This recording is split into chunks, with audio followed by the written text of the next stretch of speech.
everybody. Welcome to the Unitarian Universalist Church of Tullahoma. My name is Debbie, and I want to welcome everybody who has come and filled the chair.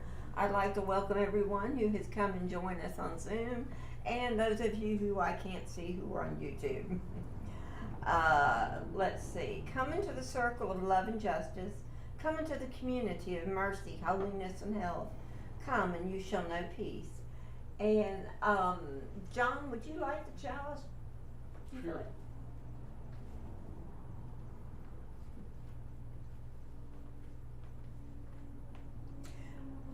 We gather this hour as people of faith, with joys and sorrows, gifts and needs. We light this beacon of hope and share our quest for truth and meaning in celebration of the life we share together. And now it is time for announcements. P-Flag meets the second Monday each month here at 6 p.m. Our speaker next week is going to be Kay Cataldo on Blue Monarch. I believe it's a woman's safety shelter. Are there any other announcements? Jim, do you have any announcements? Yeah, just one. We do have a board meeting today. It'll start 5-10 minutes after talkback ends. Okay, great. Anybody else? Tom? You help me with this, I can't see Okay. Rick? No. You got it right. Right, I did get it. My mind No, is this getting bad. Just a reminder that the Wednesday night discussion group, we're talking about ethics in the modern world. It's a collection of 90 essays that range from, golly, all over the place by Singer, and they're very interesting. We're at the church and also on Zoom. Chuck is putting up a Zoom link. We start at 7:15 after Zen, so y'all come. I keep wanting to go to that group. I have that group. I have that book on my Kindle. I've had it for a while. It does have good essays in it. Jean. Next week is potluck. Next Sunday is potluck. Potluck. Next Sunday, potluck. Good And food. even those who don't have anything to bring, please show up. Yes. Mm-hmm. It's fun to get together and have lunch. And somebody do some soft food. I had some dental work done. A soft food diet for 3 weeks. Any other announcements? Oh, Carrie. Along the lines of my earlier statement, if you see any happenings going on out in the community that you think the church could be a part of, fundraising or anything like that, silent auctions, because we could create a basket that we could put some information in to show that we're live and we're here. Mm-hmm. Or even craft fairs or something like that. Yeah. I know I have a table. I may have a tarp somewhere. Meg. Okay. Along that line, Horseplay, the equestrian nonprofit, has a fundraiser for which a silent auction will be included, and they are looking for donations of items. So that's one opportunity along. When is it going to be and how long? Because I can make like a horse quilted pillow, but I don't know how long. How much time do I have? I'm a procrastinator. I think it's pretty soon. Probably. Like next week. Yeah. Bill, do you have some? No, I don't know, but just the Collins, the doctor, and Yeah. Marcia, She's very involved in they it. were founders of that and are still very, very active in it. They were here last week. Yeah, Right. So they, Mm-hmm.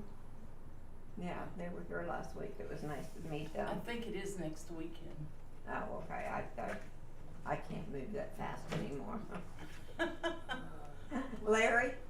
What about, we haven't done this in forever that I can remember at least, is collecting for the Salvation Army over the holidays, like we've done. in the past Oh, until out on- recently. yeah. And I know KC used to do all that work and all the groundwork, but that still is not an excuse for us not to even be involved in it at all. Right. In fact, that's more of a reason for us to get back and involved. Yeah. Yeah, I thought about that last Christmas, but then I just kinda left my mind, but, You have to get to those people from what KC used to say, they start working on that in September.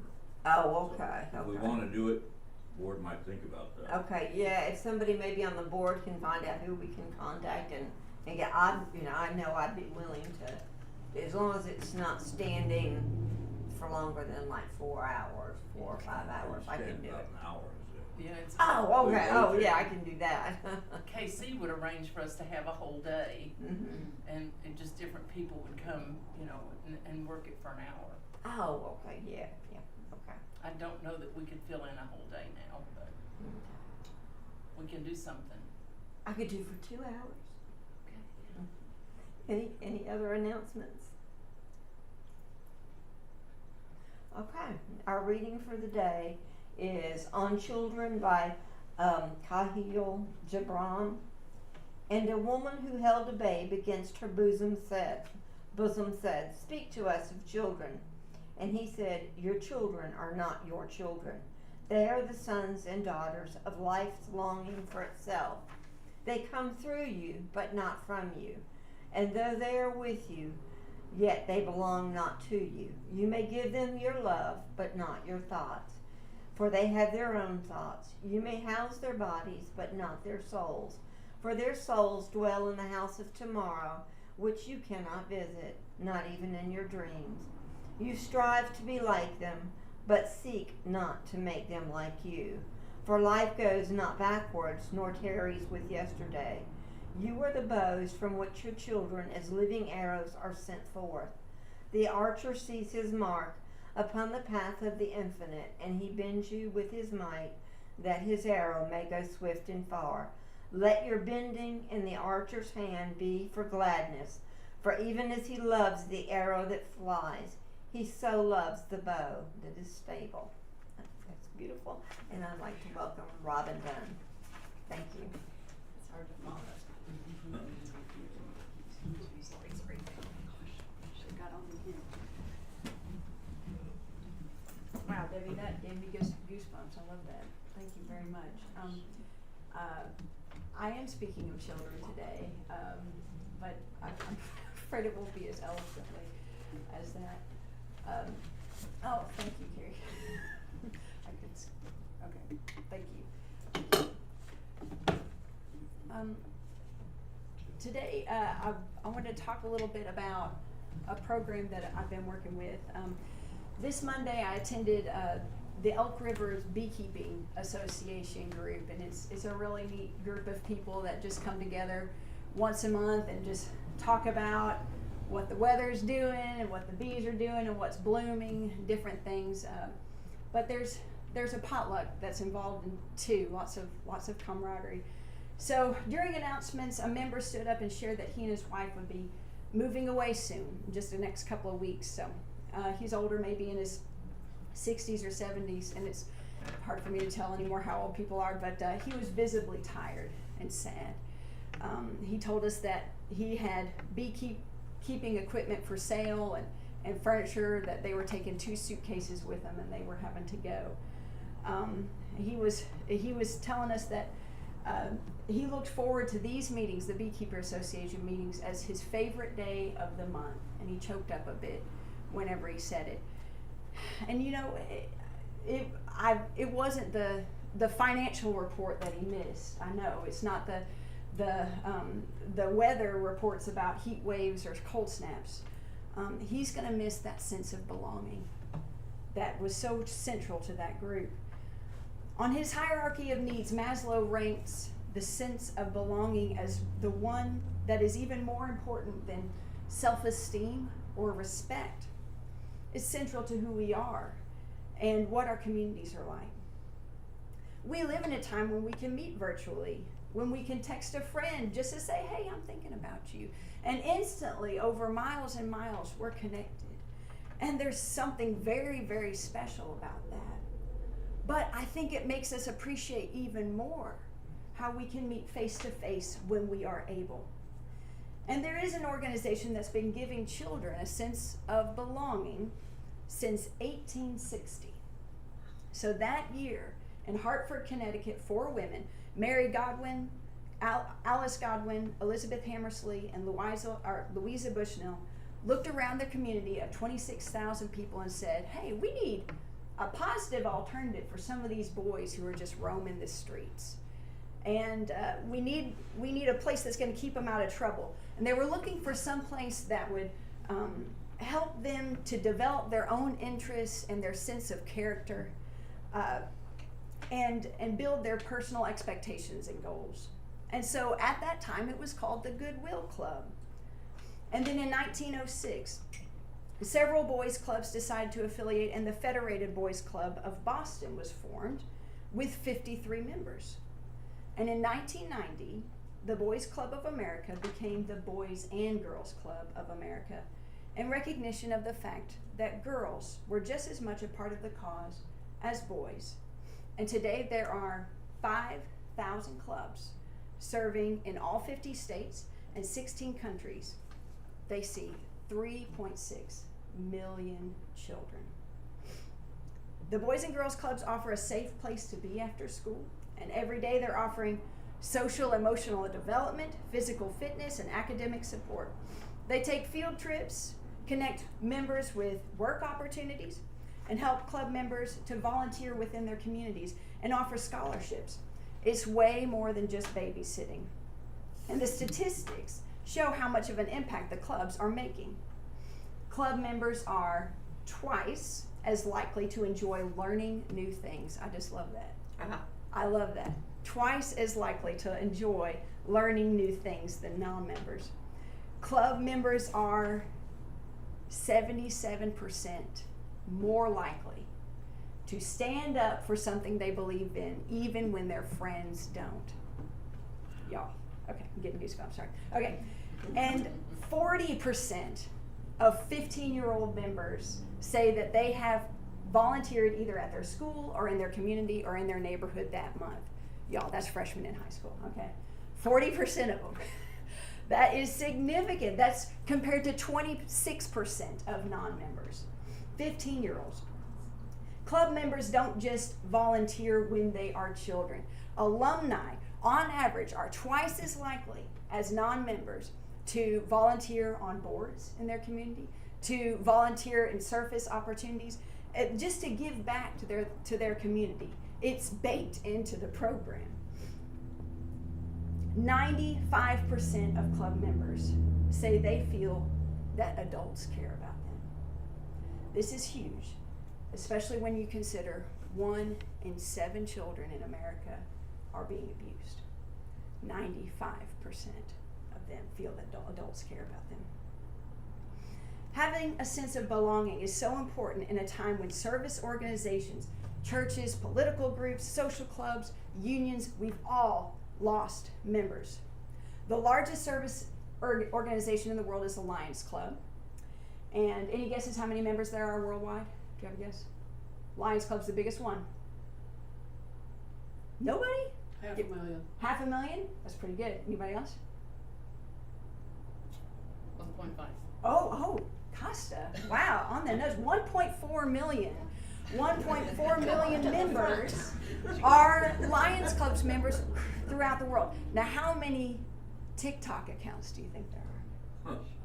Billion. 1.6 billion. 1,000 times the number. 1,000 times. Now, I want to keep in mind, too, that TikTok accounts, those are called users.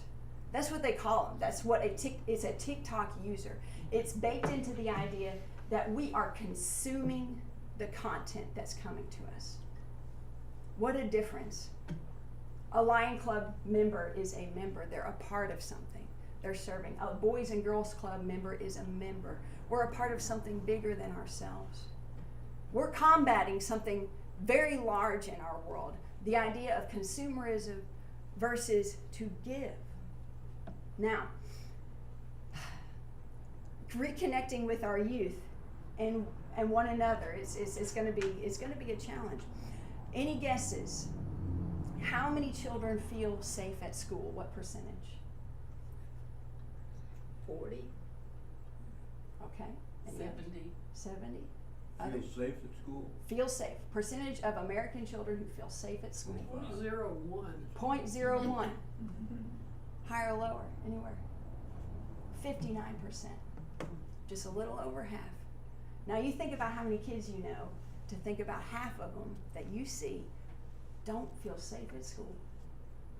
Now here's something considered. How many children do you think feel safe at their Boys and Girls Club? 100. Just about 94%. 94%. And you keep in mind too, that again, only 85% of children are going home to a place where they're not getting abused. Statistically, 95% of our children feel safe at the Boys and Girls Club. So I've shared a lot of statistics about the Boys and Girls Club. Let's share a little bit about what Tullahoma looks like right now. Right now in Tullahoma, there are 20,000 people, about the same size as Hartford, Connecticut in 1860, not now, but in 1860 we were about the same size. Our graduation rate is 93%. Now that's come up. There was something that happened about 5 years ago in 2017. We dipped down to, did you guys remember this, 82%? Do you remember where that happened in Tullahoma?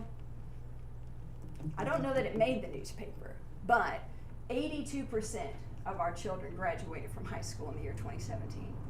Now, I've heard some theories that maybe some of the numbers were wrong. I hope so.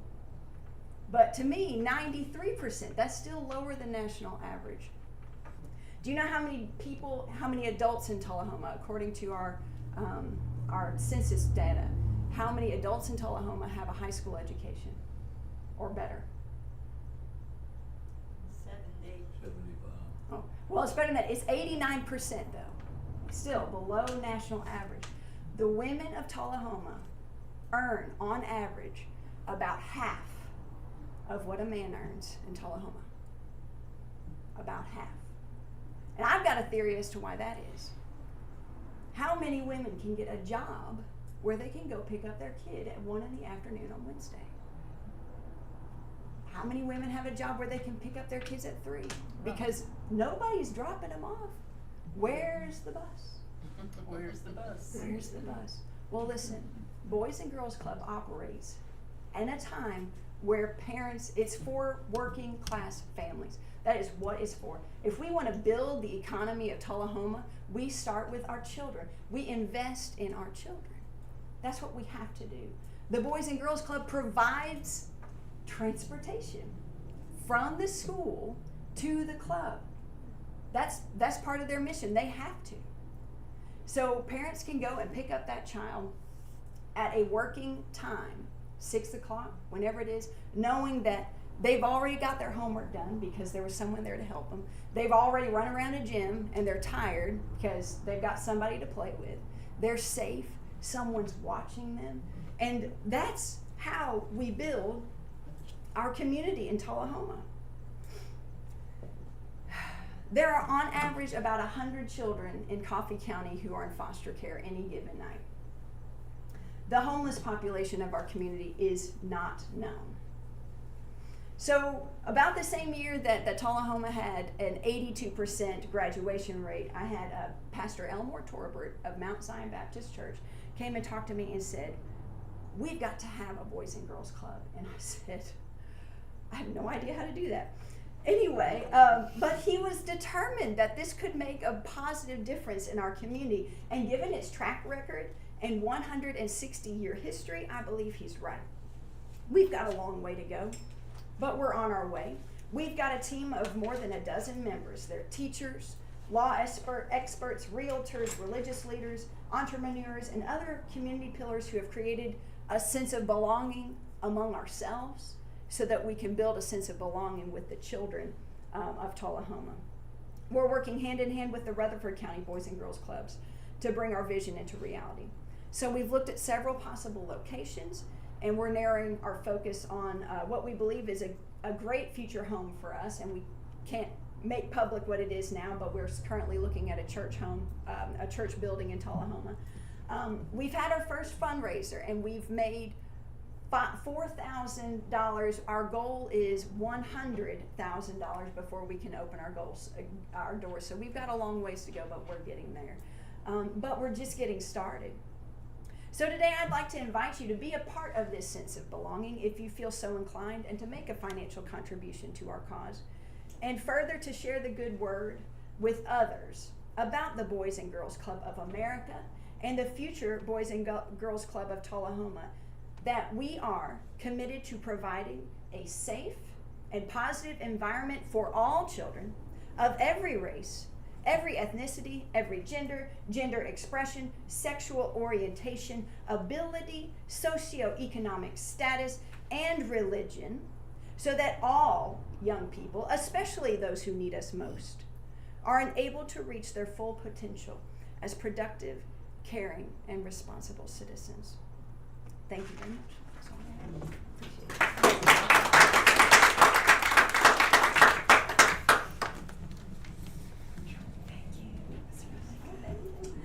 it. That was moving because I know that children are our future. And after the shooting in Florida, the Parkland shooting, to hear those young people get up, and I think they're going to change the world. We may not see it in our lifetime, but I believe the children are going to change the world. I really appreciate that. Thank you. Sorry, my notes back here.